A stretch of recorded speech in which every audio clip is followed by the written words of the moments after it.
The JVC BM-H1300SU professional monitor. We got 20-minute videos on old technology, computers, laser discs, and some CDs. We got two little dogs licking their balls on the screen, and now it's time for the show. Alright, so here is my newest addition to my CRT hoard, and particularly my professional monitor hoard. This is a 13-inch JVC professional monitor, and JVC gets overlooked a lot in the CRT field. In consumer TVs, I really feel like the D-Series is a good competitor and a good match to the Trinitron tubes. Those D-Series TVs, they're starting to get a little more popular and hard to find, but generally they've been overshadowed by the Sony Trinitrons. And it's the same in the professional market area with these old CRTs. I've had really good luck with just about everything JVC, whether it be like audio equipment or CRTs. It's just JVC stuff has been more or less reliable for me. That goes for VCRs as well. I really like the brand. In my opinion, it's right up there with Sony, maybe even better in certain areas. But yeah, here's the JVC. This is a professional monitor, so this is sort of like JVC's equivalent of the Sony PVM. PVM is kind of a generic term for professional video monitor, but when people say PVM, they think of the Sonys, the Trinitron-based Sonys, and this is JVC's kind of version. And yeah, I wanted to pick this up. This was from a like a graphic arts studio, I guess. I don't know if it would consider like a broadcast studio, but they did like computer animations, and they were getting rid of some of their old equipment. And they actually had some 13 or 14-inch PVMs too, but this is the one I really wanted. By the time I got there, from the looks of it, the PVMs were gone, which makes sense, but the JVC was still there. And I don't know if the guy held this for me, because it was about a day before I could get up there and grab it, or if everyone just kind of overlooked it because it wasn't a Sony. But this is the monitor we're going to talk about and look at today. These use a shadow mask. Now there's different kind of shadow masks. I believe there's like a slot mask, which is a variation on the shadow mask. It's kind of the same concept, and I'm not going to go into that too much because my videos aren't like super technical. I'm not really qualified enough on the technical side to explain it, but there's some good videos out there if you want to look it up or Google the difference between shadow mask and aperture grill. Aperture grill is what the Sony Trinitrons use, and there's some differences. I believe the Trinitrons are usually considered better. They're brighter image, but later on, like when we get to this era, when we get to the 90s, the technology with the shadow masks really kind of improved. The brightness wasn't, the difference with brightness wasn't as bad as it was early on. Just a lot of little, there's probably many other differences. I've also heard that things like this that use a shadow mask, the text is a little bit sharper or better than on a Trinitron, so that's one plus for these. A lot of people also like the curve. So if you look over there, that's my Sony PVM, one of them. And you can't really tell from here, but the curve is only horizontal. So whereas here, when you have something that uses a shadow mask, the whole thing is curved. It's curved vertically and it's curved horizontally, where a Trinitron would only be curved this way, so it would be kind of like the side of a barrel, whereas this is curved vertically and horizontally. So that's kind of a quick way to tell at a glance usually what tubes you're kind of working with here. And a lot of people, since not everyone had Sony Trinitron tubes growing up, a lot of people are more used to shadow masks and having it curved vertically and horizontally. So some people sort of prefer that look. Personally, I don't. I didn't have a Sony growing up, but I still don't really like you know, the curvature all the way around. It's kind of a personal preference. It's just not something I prefer in general. But people, like, they'll tell you all kind of things too, that you need the curvature to play light game guns correctly and stuff. I've never encountered an issue where the curvature changes anything as far as playing light gun games, but it's probably mostly a nostalgic thing that people like for the full curve, or even just the look of the shadow mask. People prefer it over aperture grill, but it probably depends on what you grew up watching. Okay, so before I plug this in, and let's just take a look at it. It's basically the same kind of layout as your basic PVM. Although the front, I do prefer how this one is laid out. So let's take a quick look down here. What we have a volume knob. There is a built-in speaker, like a lot of PVMs, has usually a little mono built-in speaker. So we have volume, we have phase, chroma, brightness, and contrast. Also, I like to mention, just like most of the PVMs, this is multi-format, so it does NTSC and PAL. So we look over here, we have these little buttons here. I actually do like the feel of these buttons more than the ones on the Sony. I wish I had my little Trinitron out that I could bring it over and compare better side by side. Maybe I'll do that in a later video. But we have, let me see here, we have underscan button, we have a pulse cross button, don't know what that does. Color off, I believe that just makes it black and white if you so choose. Blue check, again not sure what that does. Memory mode, probably saves things. And of course we have our selection for video. We have A and B for the composites, RGB component, this does both. YC, that's your S video, and our sync button. So component, I believe it would just be that button in, and if we were using RGB, it would be the sync button as well. So I really like how it's set up over here for the menu and navigating. We have a power button here, and then right here we have a degauss button, and then we have this sort of arrow pad, up, down, left, and right, and a menu button, and an enter button. And I think this is a little more intuitive than the Sony PVMs that I've seen, where they have just like multi-use buttons, so you can actually just navigate with this pad. It's just, I like it a little bit more. It's a little more intuitive in my opinion. So let's take a quick look at the back. So here's the back of this monitor. Again, very much like any sort of PVM. We have video A and B. So this is for our composite. Here's our sync if we're using RGB. Here's our component and or RGB right here. S video. We have ins and outs, but I've heard at least with the S video, you can use them both as ins, though it could cause interference. So I've heard. Then we have multiple audio jacks here, and this connection here is just for an optional wired remote, I believe. Just the label says Tally Remote. And if we want to talk about lines on this thing, now this is just, it says high resolution in the corner, but this does not do HD. It doesn't even do progressive scan like most professional CRT monitors don't. The only one that comes to mind that does is the Sony L5 series, which I have a 14L5.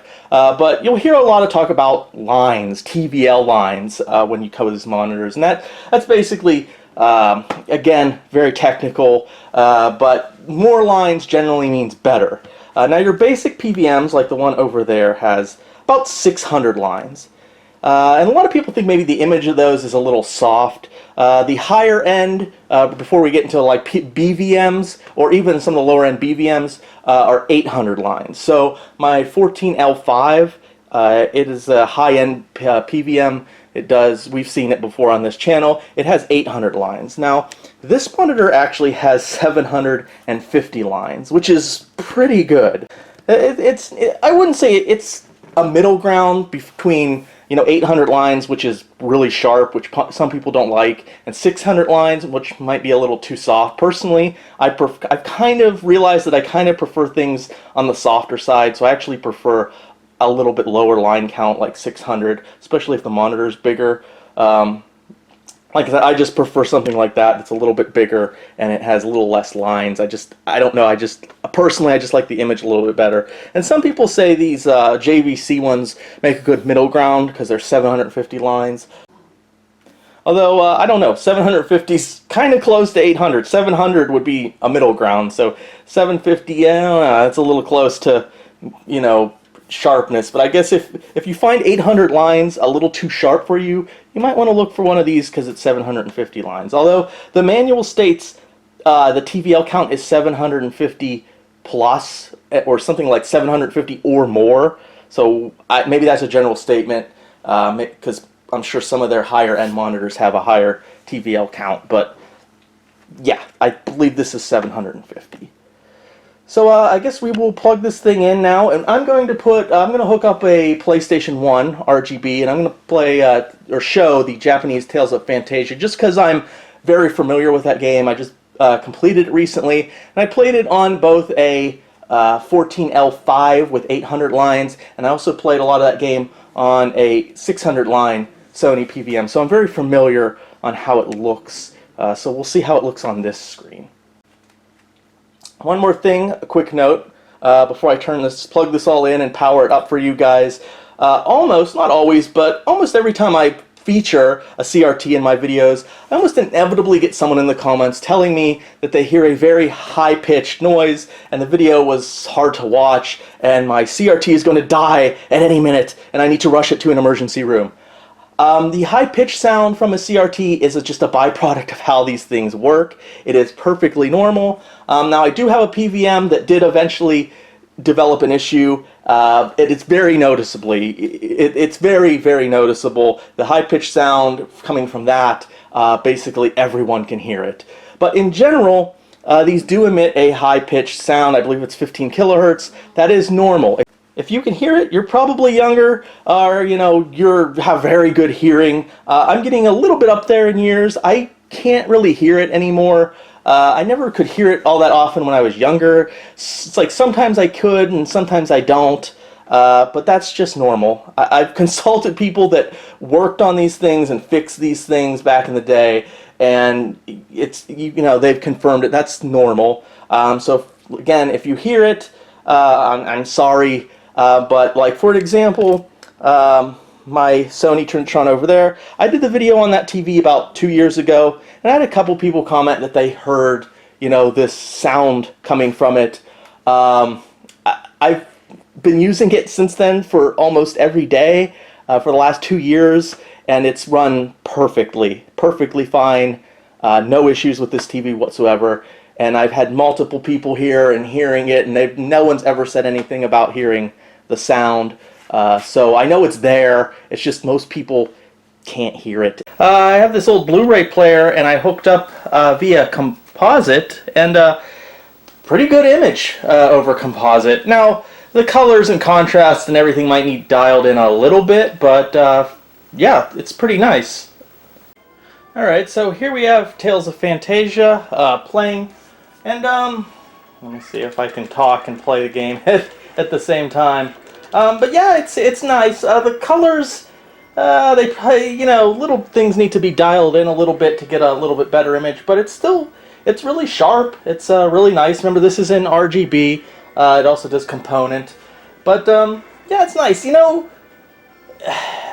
It's super sharp, but I think I still prefer the look on the Trinitron. I can definitely tell it doesn't seem like quite as bright, and PVMs, or at least my main ones that I use a lot.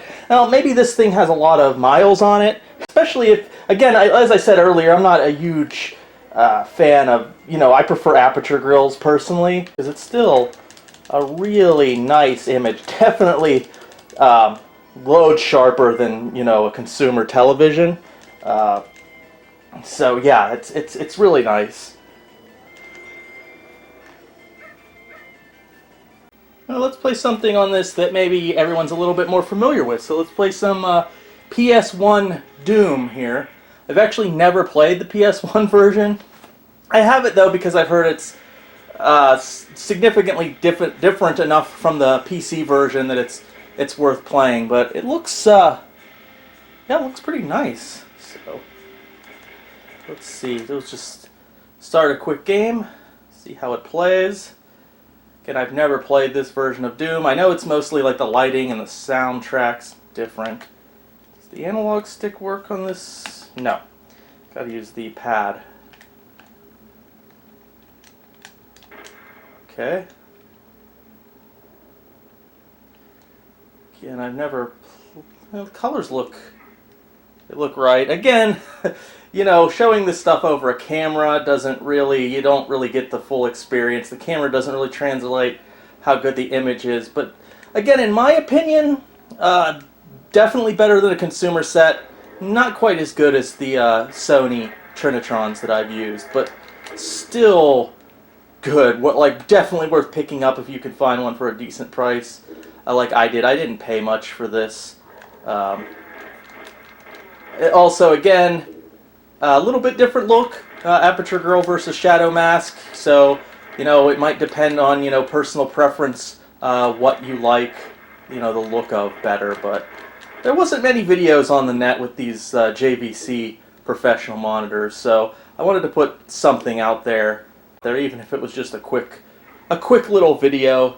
You know, if one pops up in your area, you know, it's not a Sony, and you're considering whether to pick it up or not. Yeah, I'd say pick it up, especially if you don't have an RGB monitor. It definitely does the trick, and you might like it more than Sony's. Again, I think it depends a bit on, you know, personal preference. You know, but yeah. So I guess that's about it for this video. Just a short little overview, just to throw something out there. So if you like this kind of content, please subscribe. Let me know in the comments, what do you think the JVC monitors versus the Sony monitors, and what is your preference? Is it Aperture Grill or the Shadow Mask? So let me know in the comments. And if there's anything I missed, you know, please put that in the comments as well. And I'll see you in the next video, and thanks for watching.